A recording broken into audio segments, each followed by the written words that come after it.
You know, they say love makes the world go round. I don't know if that's true or not, but it certainly does develop and determine our lives. Hi, I'm Pastor Bill with your Maple Minute for this Tuesday, September the 1st, 2020. You know, when Jesus was asked which of God's commandment was the greatest in order to try and trap him, he responded with an answer that could be considered really in one word, love. In Matthew chapter 22, verse 37 through 40, Jesus replies to the Pharisees who are trying to trap him, "Love the Lord your God with all your heart and with all your soul and with all your mind. This is the first and greatest commandment. And the second is like it, love your neighbor as yourself. All the law and the prophets hang on these two commandments." You know, when we look into life, we realize that what we love is a vital part of our language of everyday life, but it also is so important because it determines the kind of life we'll live.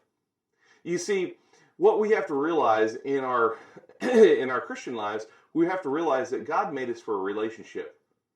He made us for a relationship not only with himself, but with others too. And if we don't love God supremely in the right order, then the world will seduce us to love lesser affections. And that's one of the problems we face on a day-to-day basis. This is why God warns us, as we read last time, over in 1 John chapter 2, verse 15 through 17, that we shouldn't love the world. God knows that in our yearning to love and be loved, which is a desire he planted inside of us, our affections sometimes go rogue, and we end up placing our affections on the wrong thing. We have tainted love, as the music goes in the 80s. Tainted love. See, John, the most beloved disciple, that's the title that he gave himself, the disciple that was closest to Jesus, or the one that really was really tight with Jesus, he went on to unpack in his letter to the believers there in 1 John the ways that we are lured away from God by the world, in what I would call the temptation triplets.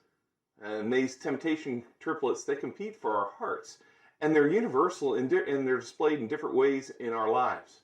The first one is pleasure. He says the lust of the flesh. You know, pleasure leads to an empty life. You can see that. In fact, it leads not only to an empty life, but a dangerous life.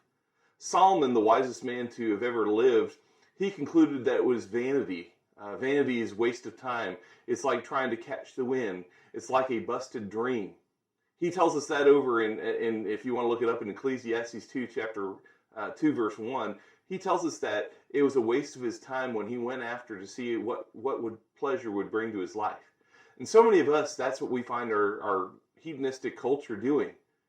We seek pleasure before we seek God. In fact, that's why we'll take time away from God, but we won't take a time away from the things that we feel are more important, like our work or anything else. That's the whole problem there.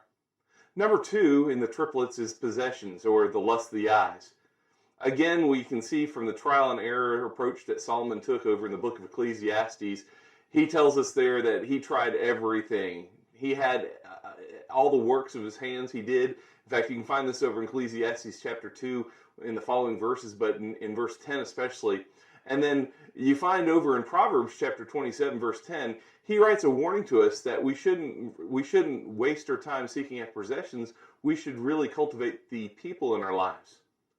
You see, this is the bottom line. If possessions are our love, we'll never get all we want. And that's the trap of American culture today. More. I need more to satisfy me. I've got to have the newer car. I've got to have the newer truck. I've got to have a bigger and better house. I've got to build me more rooms. I've got to put more. And that's the lust of the eyes. And that sidetracks us. There's nothing wrong with having things, by the way, but it often sidetracks us from what God wants for our lives.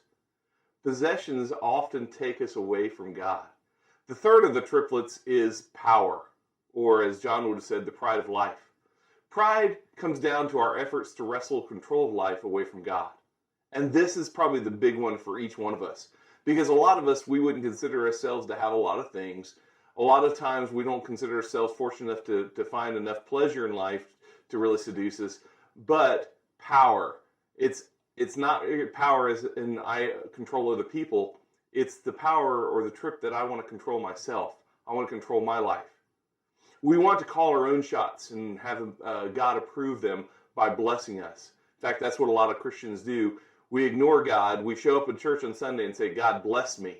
And we offer up prayer requests that are ridiculous, but we haven't sought God at all.